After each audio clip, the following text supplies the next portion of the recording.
तो इस वक्त बहुत सारे लोग भारत के अंदर जो इलेक्शंस हो रहे हैं उनको वॉच कर रहे हैं। और जो चीज़ समझ आती है कि कांग्रेस के पास सिर्फ तेलंगाना रह गया है।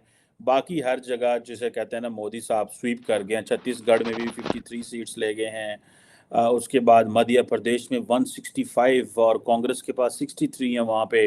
राजस्थान में 115 जो सीट्स हैं उनके पास आई हैं, कांग्रेस के पास 70 हैं।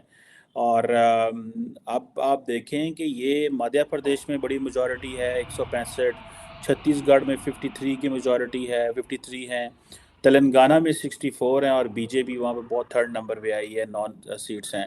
सो इट मींस के get ready, the next prime minister जो है वो इंडिया के अंदर वो मोदी साहब ही हैं। तो वो मोदी साहब एक लफ्ज़ बोलते हैं, तो दोस्तों, तो वो जो दोस्तों तैयार हो जाओ, भारत के जो वज़ीर आज़म हैं वो नेक्स्ट नरेंद्र मोदी ही हैं। राजस्थान के लोगों ने कांग्रेस को रिजेक्ट कर दिया।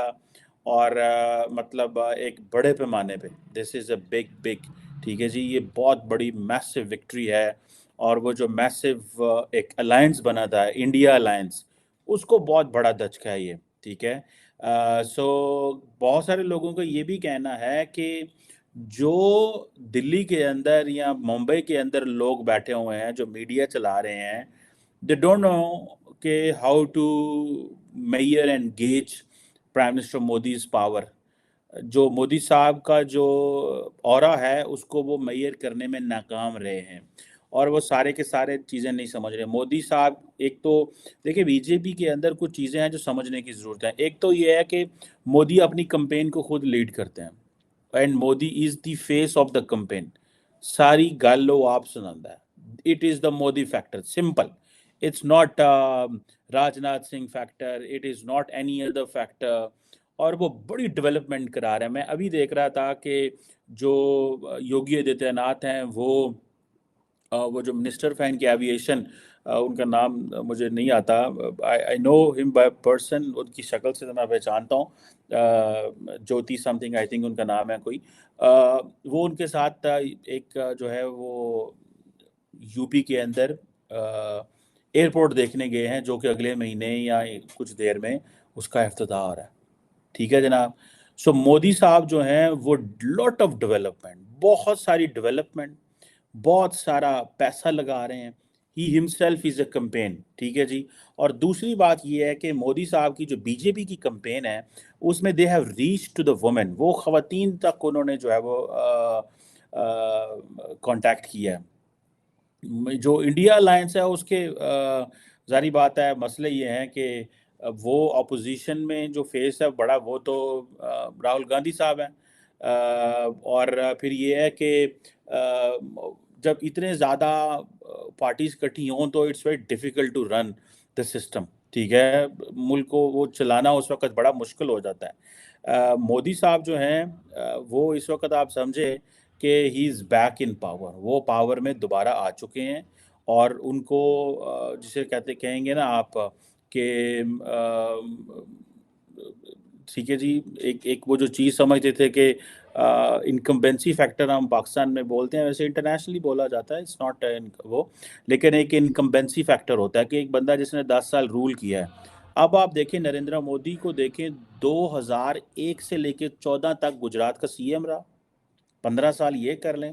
14 से लेके अगर वो अगला इलेक्शन 2024 का जीत जाते हैं, ठीक है, तो समझे 30 साल एज ए चीफ एग्जेक्टिव की पोजीशन में बंदा गुजार दिया। कल वो मैं ट्विटर पे कोई मेम देख रहा था प्राइम मिनिस्टर मोदी की। वो जाहिर बात है अपोजिशन लीडर उनके वो करते रहते हैं। तो उसमें था कॉलेज, उन्होंने पूछा आप कॉलेज गए हैं? उसने क्या कॉलेज था तो मैं मुंह ही नहीं देखा कभी, ठीक है। लेकिन ये था कि मेरी वो फोटो ग्राफिक मेमोरी है, फोटोजेनिक वो एक लफ्ज़ इस्तेमाल करते हैं, ठीक है जी। मेरी बड़ी फोटोग्राफिक, कहना तो चाहिए ना, फोटोग्राफिक मेमोरी है।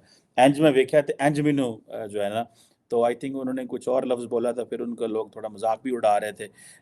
But any how, moving on. ये जो क्वेश्चन है कि नरेंद्र मोदी 30 साल इंडिया को रिप्रेजेंट कर रहा है, 15 साल वहां पे और 15 साल मरकज में, अगर वो कर जाते हैं तो India is going on a different line. Rajasthan जिसे आप कहा जाता था कि आप देखिए 100 सीटों से ज़्यादा लीड कर रही है, ठीक है जी। और जो इनकम्बेंट थी कांग्रेस, वो जो है स्ट्रगल कर रही है। ठीक है जी।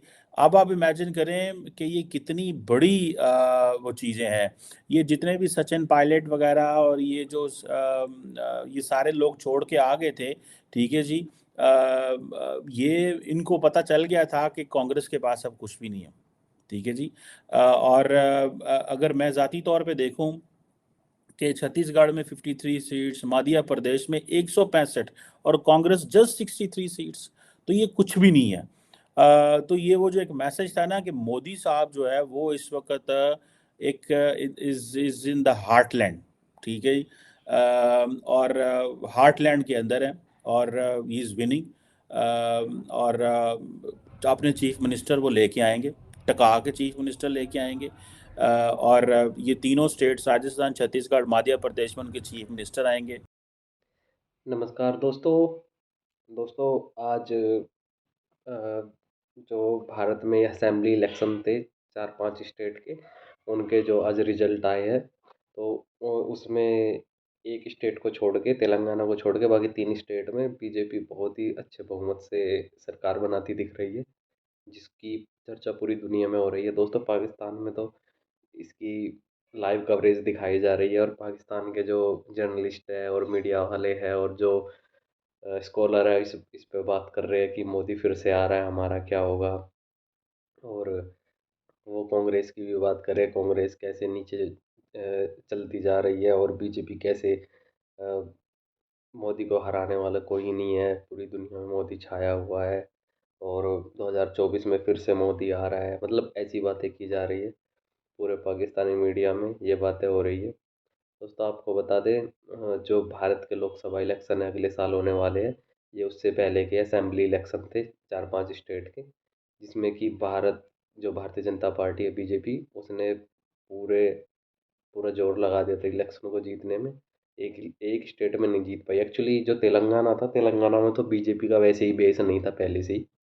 वहाँ पे तो वैसे ही वो किसी के साथ गठबंधन में ही रहते थे। इस बार भी देखा जाए तो अच्छा परफॉर्मेंस किया है। 2018 के जो विधानसभा इलेक्शन थे तेलंगाना के, उसमें बीजेपी को सिर्फ एक सीट मिली थी, और 6% वोट के आसपास मिला था उसको।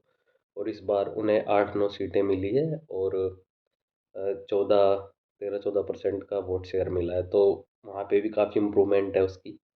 और रही मध्य प्रदेश की बात, शिवराज सिंह चौहान वहाँ के मुख्यमंत्री थे, है वहाँ के अभी भी। तो उन्होंने अपने दम पर वहाँ पे सरकार को लगातार जीत दिलाई है। लगातार 18 साल से वहाँ पे राज बीजेपी का कर रही है। लेकिन इस बार इतनी उम्मीद नहीं थी कि बीजेपी ऐसे वन साइडेड सबको एक साइड में कर देगी मध्य प्रदेश में। यही हाल राजस्थान का है। राजस्थान में भी आपको पता है, खैर वहाँ पे तो ये सिस्टम रहता है, एक बार दूसरी सरकार आती है, एक बार दूसरी सरकार, वहाँ इस बार भी ऐसे ही रहा है। और छत्तीसगढ़ में तो एग्जिट पोल भी नहीं बता रहे थे कि बीजेपी वहाँ पे जीत रही है। सब बीजेपी को हारा ही हुआ दिखा रहे थे एग्जिट पोल में भी। लेकिन छत्तीसगढ़ में सबने सब कुछ पलट दिया है बीजेपी ने। वहाँ पे तो बीजेपी की 90, वहाँ पे 90 सीटें होती है जो लोकसभा विधानसभा की है। 90 सीटों में से 54-55 सीटें बीजेपी जीत चुकी है, और कांग्रेस ऐसे ही 33-34 सीटों पर अटकी रह गई। और तो इससे ये साफ होता है कि मोदी का जादू हर जगह चला हुआ है, क्योंकि ये किसी भी, सिर्फ एक शिवराज सिंह चौहान को छोड़कर कोई भी ऐसे लोकल फेस पे इलेक्शन नहीं लड़ा गया। ये मोदी के नाम पे ही वहाँ पे इलेक्शन लड़ा लड़ा गया है। और कांग्रेस का तो आपको पता है क्या बुरा हाल हुआ पड़ा है। कांग्रेस तो हर बार, चाहे 2014 से ले लो, 2019 के लोकसभा इलेक्शन ले लो, या अब 2024 के, नए एक वर्ड निकाल दिए। पिछली बार चौकीदार चोर चोर है इस नाम से पूरी कैंपेन चलाई। इस बार पनौती पनौती कर रहे हैं। ये लोगों को सब कुछ दिख रहा है कि क्या चल रहा है क्या नहीं। तो दोस्त, लोग इसका जवाब दे रहे हैं। तो दोस्तों, पाकिस्तान में भी इसकी, वहाँ पे कह रहे हैं मोदी आ गया, मोदी मतलब ऐसे डरे हुए हैं, पता नहीं मोदी क्या कर देगा मोदी आ गया तो देख के, क्योंकि मोदी सरकार ने काम भी किया है, ऐसा नहीं है सिर्फ ये बातों में ही। लोगों को, लोग पागल थोड़ी है कि ऐसे ही आँख बंद करके वोट दे देंगे किसी को भी। तो दोस्तों, अभी के लिए इतना ही। आप बताइए आपको ये वीडियो कैसा लगा, और आप इस बारे में क्या कहना चाहेंगे। आने वाली वीडियो के लिए हमारे इस चैनल को सब्सक्राइब कीजिए। आपका बहुत बहुत धन्यवाद।